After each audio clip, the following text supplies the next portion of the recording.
Let's be honest, you don't actually want to be with them. You've known that for a while, and yet you keep going back, breaking up, getting back together over and over again. So what's really happening? Because this is not confusion, and it's certainly not bad luck, and it's not that you just love them so much. It's something much deeper. If you know they're not your person, why does it feel so hard to let them go? What I'm about to show you is one of the most misunderstood cycles in relationships. And once you see it clearly, you'll realize you're not stuck because you love them. You're stuck because your ego is trying to protect you from pain. At some point, you saw it clearly. The misalignment, the red flags, the disconnect. You could feel it in your gut. This is not my person. Not because they're bad, not because you don't care, but because something doesn't feel right. And here's the key. That clarity didn't come from your mind. It came from your intuition.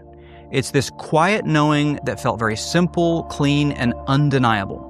So you make the decision, you end the relationship, and at first it feels totally right. There's a sense of relief, almost like you're exhaling after holding your breath. You feel clear, grounded, and certain, this was absolutely the right decision. Because in that moment, you're actually aligned with the truth. There's a calmness in your body, there's this quiet confidence that doesn't need to overthink or second guess. It feels simple to you, almost obvious. But then something starts to shift. Slowly the feelings begin. The loneliness, emptiness, total uncertainty. Your routine changes, your future feels completely unknown, and the loneliness gets louder. Then your mind starts scrambling. You remember their smile. You remember the good moments, the familiarity. Have you ever noticed how after a breakup, your memory becomes very selective? It doesn't replay the arguments or highlight the misalignment. It focuses on the good. Because something in you is trying to escape the discomfort. This is where the ego steps in and does something incredibly convincing. It starts to rewrite the story. Maybe I overreacted. Maybe I'm self-sabotaging. Maybe this is just fear. And here's the most dangerous one. What if they actually are my person and I'm making a huge mistake? Now your intuition gets reframed as anxiety. Your clarity gets repackaged as confusion. And suddenly everything feels different. Now it feels like you've lost something important, and now it feels like you have to fix it. At this point, it feels urgent, imminent, immediate. You need to reach out, reconnect, and get them back. It almost feels like something is wrong that needs to be fixed immediately, like you will not be able to relax until you do.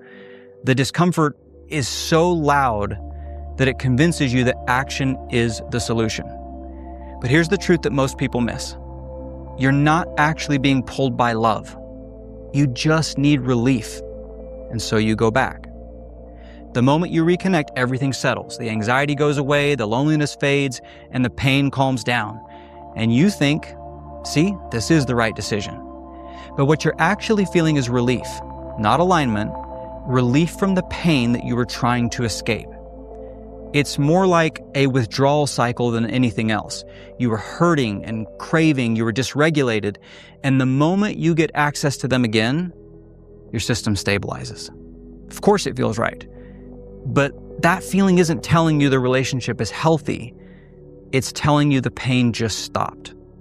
And when you confuse relief with truth, you end up going back to the very thing that keeps creating the pain in the first place.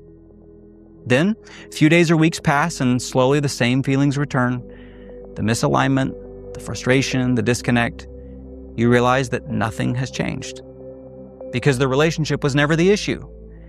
The issue was your inability to sit with the discomfort of leaving. Now you're back in it, and you realize, I don't actually want this. But now you're stuck again. This is where it gets even more painful, because now you know you've been here before. So you justify, you rationalize, you tell yourself, maybe it can work this time. Maybe I just need to try harder. Maybe relationships are supposed to feel like this. And now there's added pressure. Because you don't want to hurt them again. You don't want to disappoint them again. You don't want to be the one who walks away again. So you carry the weight of their feelings along with your own. And it makes leaving feel even heavier. But underneath all of that is a very simple truth. You already know this isn't your person. And yet you override that knowing because leaving again means facing and causing the same pain. Over time, something begins to happen. You start questioning yourself. Why can't I figure this out? Why do I keep doing this? Maybe I'm the problem. You begin to believe that you are incapable of a healthy relationship, that something is wrong with you. But that's not the truth. The truth is much simpler. There's nothing wrong with you. You're just stuck in a cycle where you're choosing temporary relief over long-term truth. Eventually, it becomes unbearable again, and you leave again. And for a moment, you feel that same relief, that same clarity, that same knowing. But because you never fully sat with the pain, because you never allowed yourself to move through it, the cycle resets. You don't get far enough away to actually let go, so you go back again and again and again. This cycle is not about your partner. It's about your relationship with discomfort. Because letting go of something that isn't right, it still hurts. It still feels uncertain. It still feels lonely. And the ego hates that. So it creates a loop.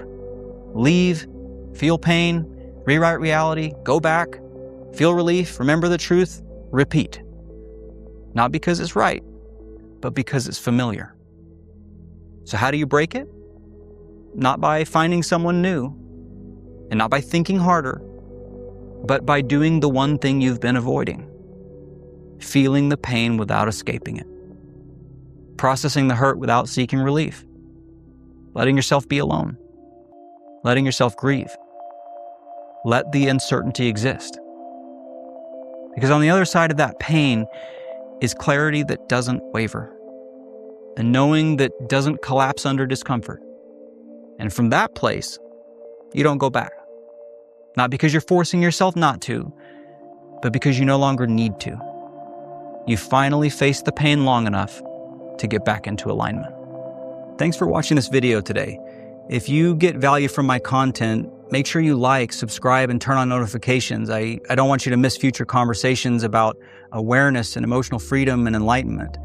And if you really want to go deeper into the work, head over to my website at keithcrossley.com. I've got additional teachings and resources and coaching options, all designed to help you attain the highest levels of mental and emotional freedom. I really appreciate you being here, and I'll look forward to seeing you in the next video.